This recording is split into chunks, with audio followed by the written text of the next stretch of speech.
Hello friend, সবাই কেমন আছো? আশা করি তোমরা সবাই খুব ভালো আছো।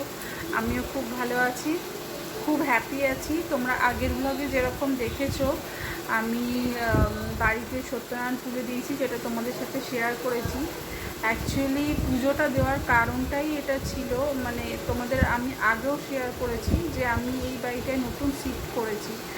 আর শিফট করার পর থেকে না অনেক কিছু হচ্ছিল, মানে এক তো আমার শরীর প্রচুর খারাপ গেছে, মানে 1-1.5 মাস আমি প্রচণ্ড ভুগেছি। সেটাও আমি তোমাদের সাথে শেয়ার করেছিলাম। এছাড়াও কিছু মানে অলৌকিকই বলো বা অনেক রকম খারাপ কিছু ঘটছিল, ঠিক আছে, যার জন্য মানে আমার মনে হয়েছিল বা আমাকে অনেকে বলেও ছিল যে বাড়িতে একটা সত্যনারায়ণ পুজো দেওয়া, আমরা যেটাকে গৃহপ্রবেশ বলি, এটা করাটা খুব প্রয়োজন। যেটা বলছিলাম কেটে গেছিলো মাঝখানে। অ্যাকচুয়ালি আমাদের বাড়ি মানে ছাদের উপর দিয়ে এরোপ্লেন আর হেলিকপ্টারগুলো এতটা কাছ দিয়ে যায় না, মানে আওয়াজ শুনে ছুটে দেখতে চলে যায়, সব ফেলে দেখে, মানে একদম ছুঁয়ে জাস্ট বেরিয়ে যায় এরকম। আমার খুব ভালো লাগে। তো যাই হোক, আমি যাই করি সব ফেলে দেখতে যাই, আমার ভীষণ ভালো লাগে। তো যাই হোক, যেটা বলছিলাম, তো সত্যি অনেক কিছু প্রবলেম হচ্ছিল। যেমন তার মধ্যে আরেকটা বলি, রিসেন্ট একটা এত সব খারাপ হচ্ছে, এটা তো ঠিকই আছে, খারাপই হচ্ছিল, আমি অসুস্থ ছিলাম। তার মধ্যে মানে এমন মানে আমি রিসেন্ট ঘটনা বলছি, যেটার পরেই আমি ডিসাইড করলাম যে পুজোটা করাটা খুবই দরকার।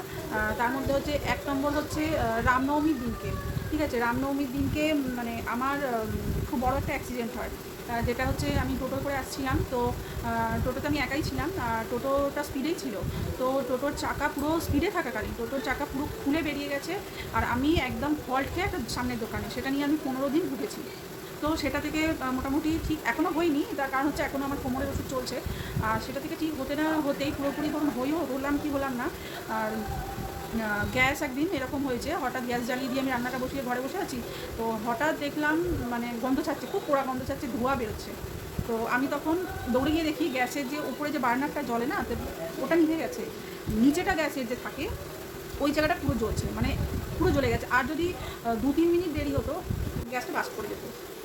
তো পরপর দুর্ঘটনা আরও অনেক কিছু আছে, যেগুলো হয়তো সবাই কতটা বিশ্বাস করে কতটা করে না আমি জানি না, তবে আমি বিশ্বাস করি, আমি পার্সোনালি এগুলো বিশ্বাস করি, কারণ যার সাথে ঘটে যেতে করে। তো আমি সবটা খারাপ বললাম, এবার দুটো ভালো খবর দিই।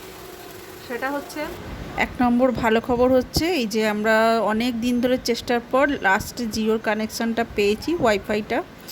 আর সেকেন্ড হচ্ছে এটা প্রথম ভালো দিয়ে শুরু হয়নি। এই যে অবস্থাটা দেখছেন, একে আমরা ড্রেন থেকে তুলেছিলাম, মানে ড্রেনেতে না ওকে রীতিমতো বাঁশ দিয়ে কেতলানো হয়েছে।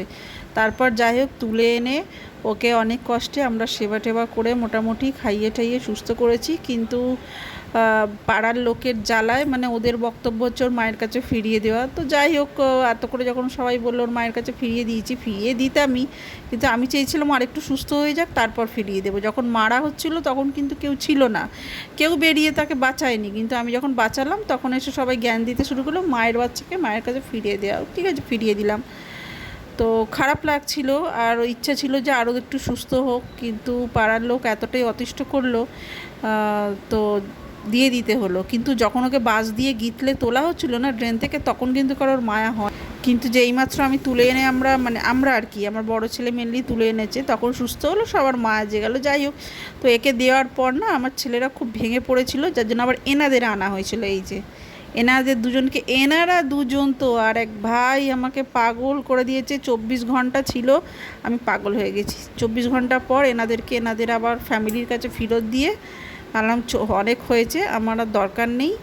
তো বাস এখানেই, তোদের আর কিছু পুষতে হবে না, কারণ 24 ঘন্টায় আমি বুঝে গেছি ওরে বাবা মারাত্মক ব্যাপার। তো যাই হোক, এটাই বলার ছিল। যদি ভিডিওটার মধ্যে কিছু ভালো লেগে থাকে তাহলে আপনারা একটু শেয়ার, কমেন্ট, আর ইচ্ছা হলে একটু সাবস্ক্রাইব করবেন। আর সবাই খুব খুব খুব ভালো থাকবেন। আর এদের অবস্থা দেখছেন, ওফ।